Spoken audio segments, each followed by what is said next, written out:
A dream that is written down becomes a goal, and a goal can then become something that is a reality. I love that. And there's a couple of things that I think match up with what becoming or creating a dream, making it a goal, and then making it a reality. And it's going to take some discipline, and it's going to take consistency. I love that. I just read Never Finished by David Goggins, and those are the two things he hit on: discipline and consistency. He says you can't do anything without discipline and consistency. And if you have discipline and consistency, you can accomplish anything.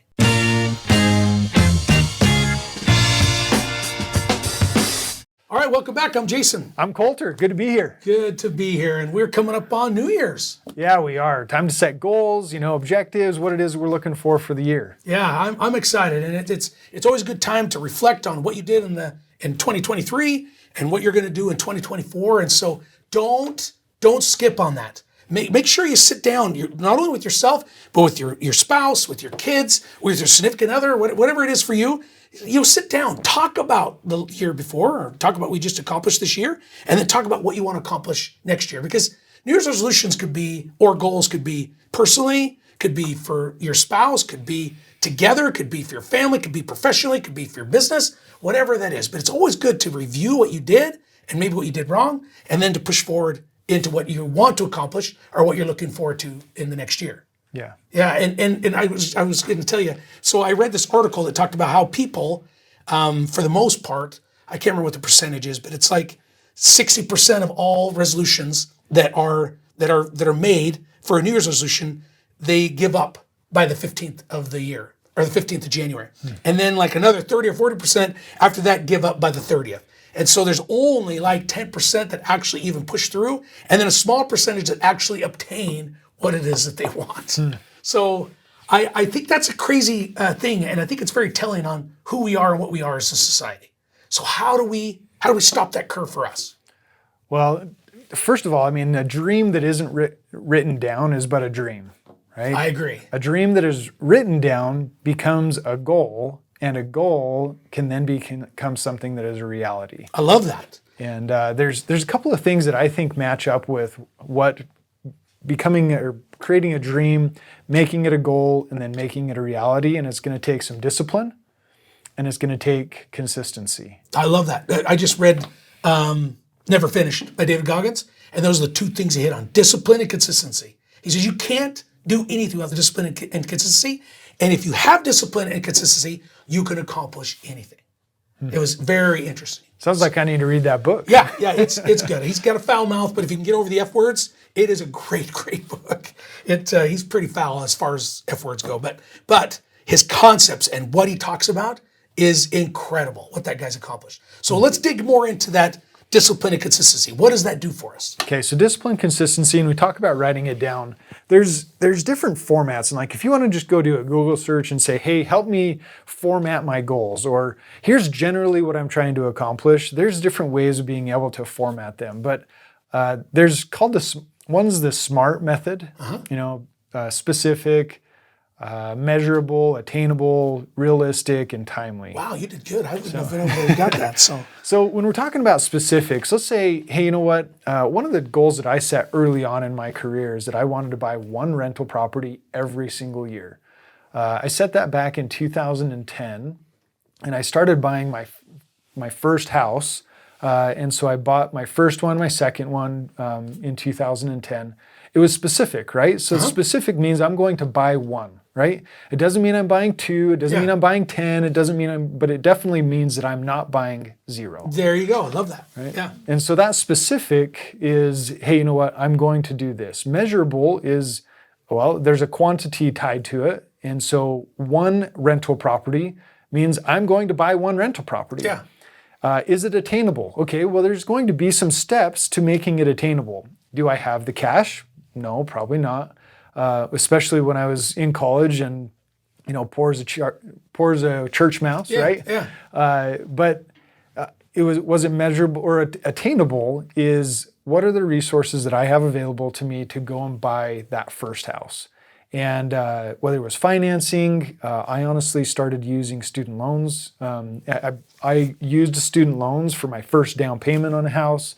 Awesome. And that was the only way I could buy because I just didn't have any other cash resources.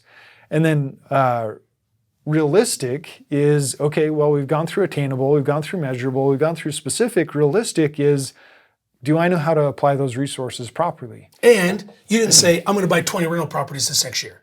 And you've never bought a rental property? That's not realistic. I love when people give me their goals and they're like, yeah, I'm going to do this and this. And I'm like, okay, that's great. But what's the likelihood of you ever being able to obtain that? And I hate to say that to somebody like, wow, you're a downer. No, we need to make it realistic. It's not realistic for a college kid in 2010, which you were, to buy 20 rental properties. So I'm glad your realistic was, hey, I just want to buy one a year. That is realistic. You could do one a year. Yeah. Yeah. So the realistic was, that was okay for me, is that I knew that I had to go outside of my own box and say, hey, what are the things that I need to pull in? And then timely is, well, I'm buying one within a year. There you go. Every year, right? And I gave myself the calendar year. I didn't care if I closed on it January 1st or December 31st. It was going to happen within that calendar year. And that one goal set me on a path of being able to create a real estate portfolio that I have today, 13 years later, to be able to own the rentals that I do. And I've bought more than one a year in several of those years, but a couple of them, I only bought one. Yeah. Or I bought, and so that's where the balance is specific, measurable, attainable, realistic, and timely is one of those structures that I use to defining what it is that I want to reach and when I'm going to reach it and how I'm going to reach it. The reason why I like that method so much is because I read this book called Getting Things Done. I don't know if you've read that yet. If you haven't read it out there, you got to read it. And what he talks about is here's the goal. Don't focus so much on the goal. Focus on the things you've got to do on a daily basis to obtain that goal. And that's where discipline and consistency happens. So, if you want to buy a house a year, how many houses you got to look at per month in order to find a deal that you want? And then if you figure that out, okay, how many is that per week? How many properties I need to look online per day? I mean, he says, if you focus on the little things, your goal's out there. He said, don't, still write it down, still have it out there, but don't laser focus on that big goal. Laser focus on the habits, the discipline, and the consistency of what's going to help you obtain that goal. So hit the little small ones. I'm going to get up every day at 5 o'clock. I'm going to read a book for 30 minutes. I'm going to, do this and this. I mean, your goal is to, buy the rental property, or your goal is to lose weight, or your goal is to get a better job. Your goal is to graduate from college. Whatever that is, get your degree. It's the small little things of the consistency and the discipline that's going to help you obtain that goal. Because you say, hey, I want a 4-year degree next year. Okay. Or I want my bachelor's degree in 4 years. Or whatever it is. Whatever I want. Well, that's my goal. I'm going to write it down and put it on my wall. What's the chances of you obtaining that? If you don't back into that saying, okay, I got to take a certain amount of credits per semester. I've got to spend this much time studying. I've got to do this much time, just really set that out so you have your day-to-day, your discipline, things that you're going to do every day, every week, every month to obtain that goal that you're going to obtain in a year. Mm-hmm. Love that. Love that. You talk about education being one of those goals. I love that. Buying the one rental property a year, losing weight. I think those are 3 things we could talk about for a minute.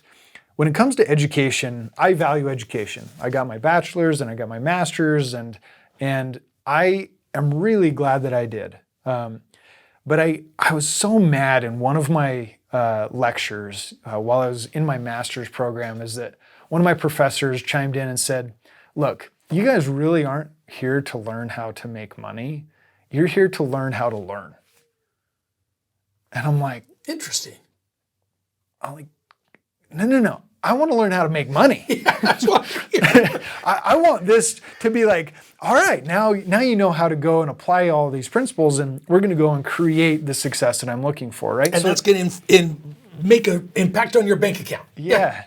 And so since then, I've analyzed that one lecture of like, okay, well, how am I utilizing all of this information to make sure that it is for my benefit and for those around me? And this learn how to learn is, I think, really important. And formal education or informal technical college, different structures of education, at the end of the day, what that end goal is of a 4-year degree or a master's program or a PhD or becoming a doctor or whatever being it may an entrepreneur, quitting your job, whatever that is. Yeah. It does not happen overnight. And this idea of that, hey, you know what, I'm going to write down that I want a 4-year degree and then it's just going to happen is not a reality. It isn't realistic, right? Yeah. In that SMART diagram of us creating SMART goals, it is not realistic. But what the process of this learning how to learn actually does for us in an education program is I want to finish this within a time frame. I want to get a 4-year degree, or I want to advance my education. I'm going to go after that goal, and I'm going to take the steps in between. I did not love taking 19 and 21 credit hours in a semester. That's tough. I did not enjoy that. But the process of me having gone through those classes for 4.5 years in a row, from my having no, formal, post high school education to having a master's degree, it took me through this process of I'm going to accomplish this bigger goal. And the master's degree wasn't a goal at the beginning. It was a bachelor's degree and I was going to be done. And then the master's program came up as a possibility and I set that as a new goal and then I went and accomplished that. But it wouldn't have happened if I would have been just like, hey, you know what? This seems like a good idea. And being flippant about it, I would not have accomplished it. And I think that's where we need to look at all of this in the grander perspective is when we're setting these goals, it's kind of like what Warren Buffett says about wealth. He says a lot of people don't get rich because they're not willing to get rich slow. Yeah, it's so true. It's so true. They're not willing to put in the consistency and the time to get to there. Everybody wants to get rich quick. Everybody wants to. I want to wake up tomorrow morning and I want to be able to tell a genie that I want $1 billion and it's just going to happen. Yeah. Who doesn't want that, right? Yeah, that'd be amazing, but it just doesn't happen that way. Even though the YouTubers and the social media influencers, whatever else, they've got this glorious lifestyle and they're traveling all over the world. Like there's other things that happen behind the scenes of them being able to do those things. Either they're so massively in debt and just were able to acquire the credit cards to do those things for this period of time, or they've actually gone through a process of figuring it out. It's somewhere in between there, right? You look at Mr. Beast, you look at his very first post he ever did. It was horrible. It was ridiculous. And then you look at where he's at now. If he wouldn't start, he said, I want to be the most famous YouTuber ever and make the most money out of anybody's ever made on YouTube. If that was his goal, but he didn't do his first YouTube post, I don't even know what you call it. Is that what you call it? YouTube post? If you wouldn't have done that, that would have never happened. But by him doing it and being consistent, and I've listened to his story. He decided he wanted to do a couple every single week, and no matter what, he did it every single week. And he goes, he didn't know for sure where it was going to be. That was his goal. That's what he wanted. But he didn't focus on the goal as much as he focused on being consistent and disciplined because he knew that's what it took to be able to get there. And look at him now. Yeah. The guy's worth hundreds of millions of dollars. Yeah, well, and one of the things that he did is he memorialized his goal in front of the entire world that would ever see that first video. Yeah. He memorialized it with, I'm going to do this in this period of time, and here it is. Yep. Now keep me accountable. Yep. And I'm going to post these videos, and I'm going to become that most famous YouTuber. And what an incredible example of one, setting the goal and then being consistent through the process of becoming exactly what he is today. And, it's not that he could have envisioned all of what it would look like or feel like or be like.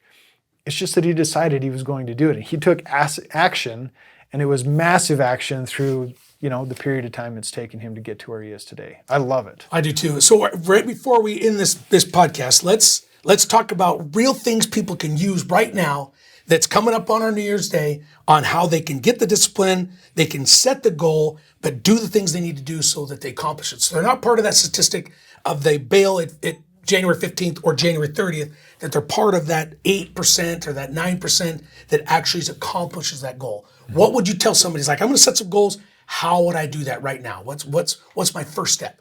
Okay. So my process is I actually take a blank sheet of printer paper, and then I start to write out what it is that I'm interested in. Okay. What is it that excites me? What I'm passionate about? And then I start to objectively walk through, okay, what are the things that can help me improve that or make it better? Or I want to try something new, and I will write those out. I would start with 3. Okay. I would go the maximum of 3 goals that you want to accomplish in a year and say, I want to accomplish this year, this year. Would you break that down even more? Like 3 things I want to accomplish personally, 3 things I want to accomplish with my family, 3 things I want to accomplish with my business, or just 3 things total? You know what?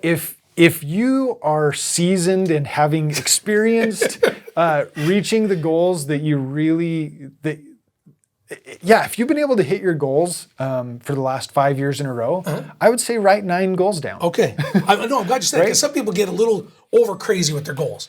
And sometimes small is better. Sometimes, simple is better. And so I love that. Just 3. And they could be personal, family, business, but just 3 goals. They can. And one of the things that I do, I actually break it into 3 categories: health, wealth, and relationships. Love that. And those 3 things for me is that I'm going to have at least one of those goals help me improve. So health for me is, this last year we did 75 hard. Okay. Holy cow. What a difficult program, but was amazing for both my wife and I, and not just for our health but for our relationship. Yeah. We were going on a walk every single day for 75 days in a row. That, I'll tell you what, no matter what relationship you're in, you do that consistently for 75 days, it's going to make a change.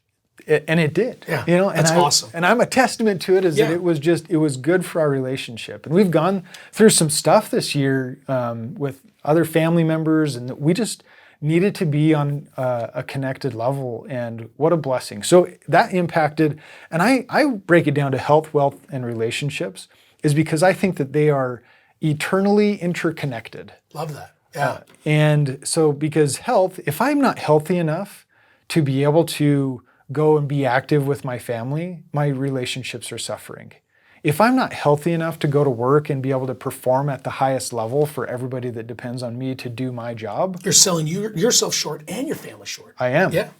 And so that's where I think health, wealth, relationships, if you can set one goal for yourself in each one of those, and I actually do it in a triangle, and then what I'll do is I'll break down what the objectives are of being able to reach my health goal. So if I want to lose 5 pounds, okay, what am I going to do that? Me writing down avoid sugar reminds me of how much I like sugar every single time I read that. I love that. Right? Yeah, that's great. But if I write down eat high protein and clean carb foods, I will focus on eating high protein and clean carb foods, knowing that I'm focused on my health and what is good for me. Mm-hmm. So it's specific, it's measurable, it's attainable, it's realistic, and it's timely, knowing that I'm going to do that for my health. And so that's where, the balance of this is I would not go with 6 to 9 or 10 goals.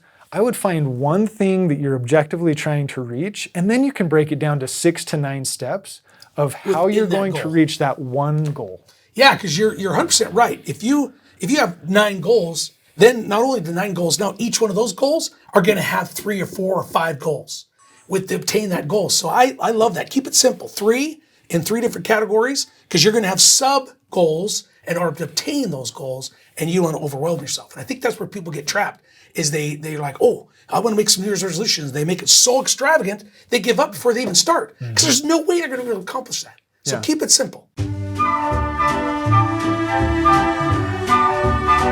Still have audio? All right, well, let's just keep going on audio. And just say, hey, we had a camera technical difficulty, but we do not want to lose this content. What do you think? Good? Yeah, that's an interesting idea. Okay. Let's do it. So, well, we had a little bit of technical difficulty. Our cameras went out, but we're going to keep going. We're going to keep going. We're going to keep going. The discussion is too important for us to not be thinking about our goals this year. So definitely, because we really, everybody. I don't think there's anybody out there that gets to the end of the year and says, next year I want it to be a crappy year. Regardless of what's happened in the year before, whether it's been your best year or a crappy year, I don't think anybody's ever got to the end of the year and say, yeah, I'm hoping this year really stinks for me. So take advantage of the hype, take advantage of the advantage to set some goals for 2024 and keep it simple. I love how you broke that into a triangle of health, wealth, and relationships. Love that. Because each one of those are going to have a subcategory also. You're going to have little goals to get in there, and you don't want to overwhelm yourself at all. So let's take that. I think you did a good job explaining that. Let's talk about vision boards real quick. Yes, I want to hear all about your vision boards. Okay, let's do it. So I did a little vision board thing after you told me you did it with your family. I'm like, I want to do that with my family. So we had a great time. We haven't stuck it on a board yet. We're going to do that New Year's. So we did this Thanksgiving. We cut everything out, had everybody write everything down, and we've been wanting to put it all together. We haven't all of us been together, and I want to do it together. So we're all coming together for New Year's, and we're going to do it probably New Year's Day or the day after New Year's, before everybody goes back to work and goes back to school. And we're gonna cut pictures out and put them on the vision board. So vision boards are you have your goals, which we don't want to take away from that. So you got your goals, you got your health, your wealth, and your relationships, and that we don't want to take away from that. But what a vision board does is your subconscious. A lot of people don't understand how strong our subconscious is. What we think about, we bring about. What we focus on comes about. I mean, there's so much about looking that our subconscious takes advantage of that we don't even realize. And what a vision board does is you put different things, what you want to accomplish for that year, and it's just one picture. And that one picture reminds your subconscious every time you look at it that is what you want to accomplish. Right next to my mirror in my bedroom, or my master bathroom, I've got never finished. I got the book cover, and I took a picture of it because I want to remember the principles that I learned by listening to that book. And then I've got 180, and the 180's got a big arrow that goes around. So what does it mean to make a 180? It's to completely change, right? Yeah. And my goal is to be 180. So that's my weight goal, is to get to 180. And I've already lost 50 pounds or more. And so my next goal is to lose another 25 pounds, which is 180. And I stuck that in the bathroom, and I stuck that in our pantry. So in my pantry is a big picture, and it says 180. It's got an arrow. The arrow means, don't get into things that you shouldn't be eating, but also turn around for the pantry and walk out. Because I'm having a tough time that next 30 pounds, 50 pounds, not that it was easy, but the next 30 pounds has really been a struggle for me to really grasp in. So I woke up one morning about 4 o'clock in the morning, and I couldn't sleep, and I'm like, my son says, I've never seen anybody do arts and crafts at 4 o'clock in the morning, because he saw the clippings and the papers, and I went and put it all over. And I'm in my pickup, I've got another picture of a 180 in my pickup right next to my dash. It's small. So I stop at Maverick. The last thing I see is 180. That's my goal, and I want to make sure that I keep that goal, that I want to be 180 by the end of the first quarter. So the end of March, so in 3 months. And so every time I go to Maverick, I'm just going to go in and get a drink. I'm not getting something that's not good for me. It's a reminder. So vision boards do that for you. As you put these different things of what you want to accomplish this next year or the next 5 years or 10 years, whether it's a house, whether it's business, whether it's a goal for weight loss, the pictures in a vision board help you just really fast remind your subconscious that is what you want to happen and have accomplished. Mm-hmm. And I love it. So I love it, Jason. I think you explained it so well. And you've put it in multiple places, right? Yeah. Because it's easy for us to write these things down. I start with my empty piece of paper, printer paper, and it's easy for it to just end up on my nightstand or and not do anything else. Yeah. And so where it's in your bathroom, where you see it every morning, it's in your pantry every time you walk in there, and it's also in your truck. Yep. I think you've done a perfect job of putting those in places to say, I'm reminding myself of what I'm holding myself accountable to, and everybody else that sees those and asks about them or knows what they are can hold you accountable as well. Definitely. My kids, every time I go to the pantry, you're seeing that? I'm grabbing a protein bar, and what's awesome is my protein bars that are low carb are behind the sign. So I have to move the sign. It's a reminder that I'm getting something healthy inside that pantry. That's awesome. So I think to sum it up, it's really important for you to write them down, to put them in a SMART method. Love the SMART specific, method. measurable, attainable, realistic, and timely. To then, take it from just the written form and take it to the next level and just print out a couple of pictures that are related to, let's say I want to hike, I want to do a 10-mile hike because I'm healthy enough to do that. Then put, a picture of the Alaska Basin or the Grand Tetons or, whatever it may be, the Alps in Europe. Put that out there to say, I want to do something like that. And having those pictures, or I want to go wakeboarding this summer. I want to be able to slalom ski again, or I want to be back on the slopes next winter. Or if it's a house, put just a picture of a house if you want to buy a rental property this next year. Yeah. Because it's something simple and small. You wrote it down, but it's something quick to remind yourself, and it goes into your subconscious. So it has a better chance of becoming reality because it's always a reminder. Yeah. Now, I want to switch gears from there just real quick if we have like another minute. I want to talk about something I did a couple weeks ago, which is I wrote down my personal mission statement for myself, and then I did a mission statement for my family, and then I did a mission statement for my business.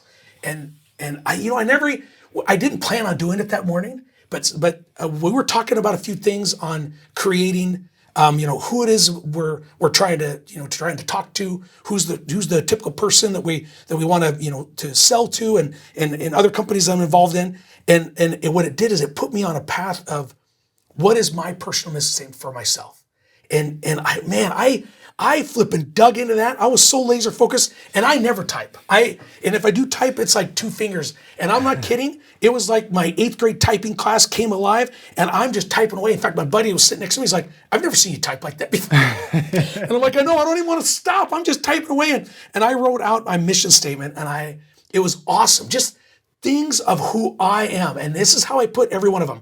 Every time I started something different, I put, I am the type of person that does this, this, this. I'm the type of person that does this, this, and this. I'm the type of person that does the things, that does the hard things. I'm the type of person, and I put that whole thing in like that. Then when I went to my family, I put my family is the type of family that does this, and whatever goals that I'd like to have my family accomplish over the next year, 2 years, 5 years. And it's not goals, it's a mission statement. This is what I would like to create for me. This is what I'd like to create for my family. And then I did one for my business. And here's what's awesome. I shared this with my wife.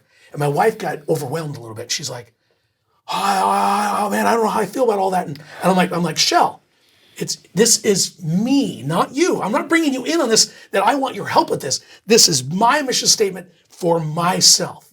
And not that I want you part of it, but this is for me. And part of my mission statement has you in it, but don't take accountability for anything I put in here. And then for my family, this is what I want for my not you."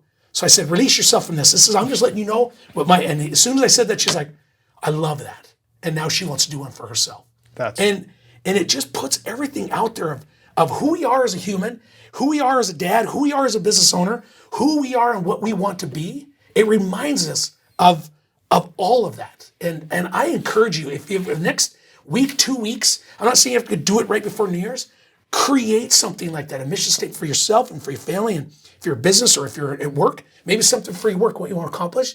You'll be amazed, because I really felt like, and not that I want to get spiritual, but I felt like it was a spiritual thing, me writing that stuff out. It was almost like I was having an outer body experience a little bit, because I'm typing away and I'm not a typer, and things were just flowing, and I changed things and I moved things around, and I restarted a couple times because it didn't flow very well, and it was just, man, I'll tell you what, it was an awesome experience. So I encourage you and anybody else who might listen to this, do that for yourselves. You deserve it. You really do. I really like that. I like the phrase, "I am the type of person that." Yeah. Because you've not only, you've established who you are, like who you are or who you want to be or who it is that you're looking to become. And I am the type of person that, and then defining what those things are. Like I get up early. I'm the type of person that whatever it may be. If that's the type of person you want to be, if that's what you want your family to be. In fact, I even put in there, my family's loud. We're a very loud family, and you probably get that because you've hung out with me enough. And I always call it passion. We're a passionate family. Everything we do, it's loud and it's proud and it's very passionate. And so I put that in there. My family is the type of family that's passionate and loud, and that is a gift from God. I put in there. And because of that, we're able to help people, and we're able to, what else I put in there? We're able to help and help people become better and help serve at a higher level is what I put in there because of our passion. And I had one of my kids read that, and they're like, "I love that." I've always been kind of embarrassed how loud we are, because we really are. We're a loud family. My wife, sometimes we get together, she'll put earplugs in because it's so loud in our kitchen, because my family, we play games with my kids, they're all like me, and she's just not a loud person.